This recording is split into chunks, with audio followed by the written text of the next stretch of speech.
This version of the RCS system, so this is the 5th generation. We've been doing RCS rigs since '98. And with this we have changed the layout of the panels. Previously we have 3 or 4 joysticks. Now we have 2 multifunctional joysticks with button on them themselves. We have also improved the layout of the system, so now we have a full, it's a little bit smaller than the standard one. The standard is a 15-inch screen.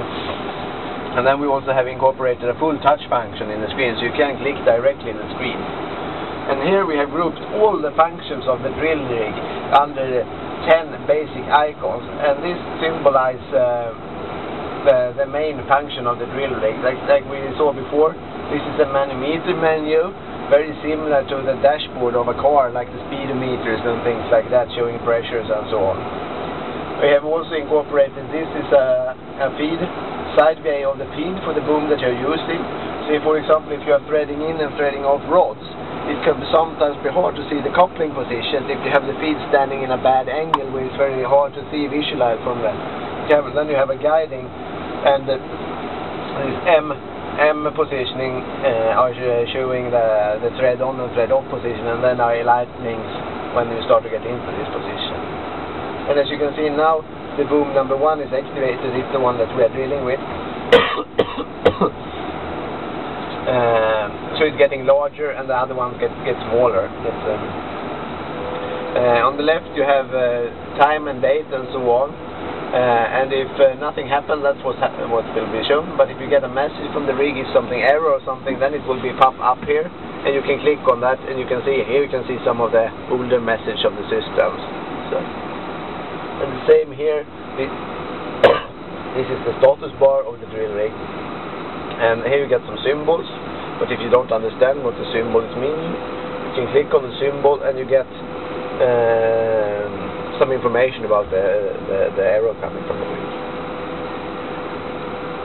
You can also see a drill plumb, for example. It's the electronic drill plumb with the holes and so on, and where we have the booms and so on in relationship. So here you also can use the zoom function, so you can zoom and panorama in the drill plumb.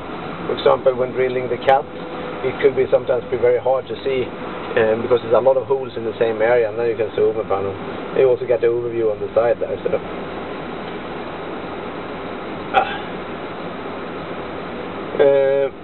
Settings is of course settings. Here you do the settings about the drill rig, all the installation and so on.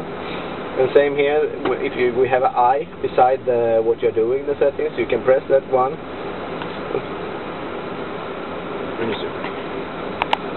Light up laser, for example. What is light up laser? Then you click here and get a text explanation of what light up laser is, and so on. So it's trying to help you all the time regarding the settings and what you should do in the drill rig. Navigation is when you go into the tunnel, and you should navigate the drill rig if you want to have a log file of what you have been drilling and so on. The methods that you can choose upon, you see here on this side, and in this rig it's laser navigation, mine navigation, total station navigation, and navigation with profiler as the 4th method. And you select the method that you're going to use, and you step your way downwards during the systems. So it's quite easy to do this.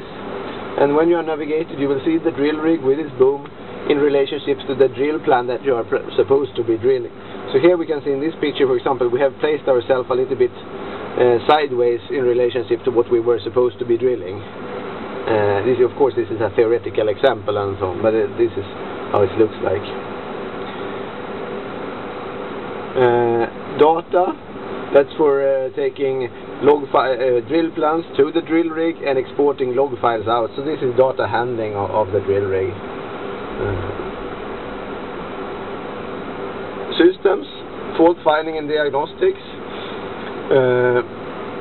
Usually now we don't have any system or any errors or so on, but if we have any errors, we could have been clicking down to a module, for example this one, and then here we see that the general data and information coming from the module is okay, but we can also click down to some of the sensors coming in.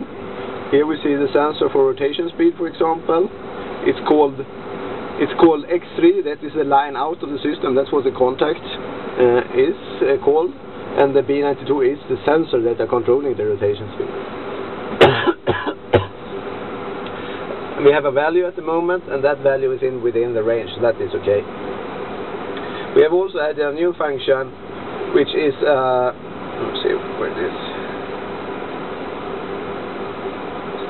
Here.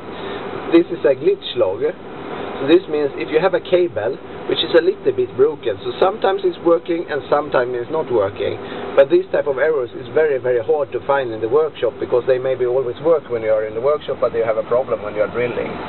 So during this, then you get a log file here of things that has happened during your drilling, so you can see them in the workshop. So this is a help for you. So, but at the moment we don't have any cables that are breaking down, because up here you have active errors that you have at the moment, and here you have previous errors of things that has happened.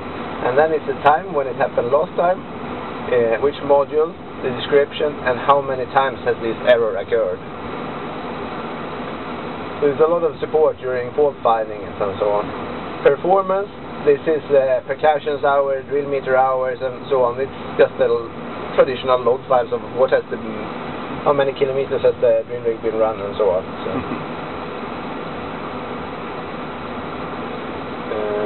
This water loss measurement is an option. I'm not going to go into that at the moment. Documentation is something new. Here we have a set of manuals. No, they were not loaded in this one. This prototype rig hasn't included.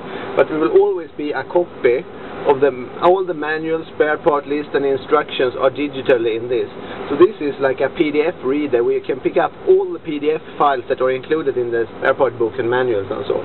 So there's no, even if this has fallen out of the rig or out in the ditch somewhere and wet and totally impossible to read, then you always have a digital copy in the drill rig for the manuals and so on.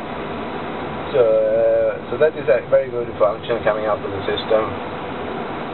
And here we also have some user settings and some settings as well. And in this system we have full support for local characteristics, because previously we had some problems with some Japanese characters and some Chinese characters and so on. But now we have full support for all local languages globally, so we can take in every strange thing that you want to have in the system. So this is like the basic setup of the system. Okay, so cut.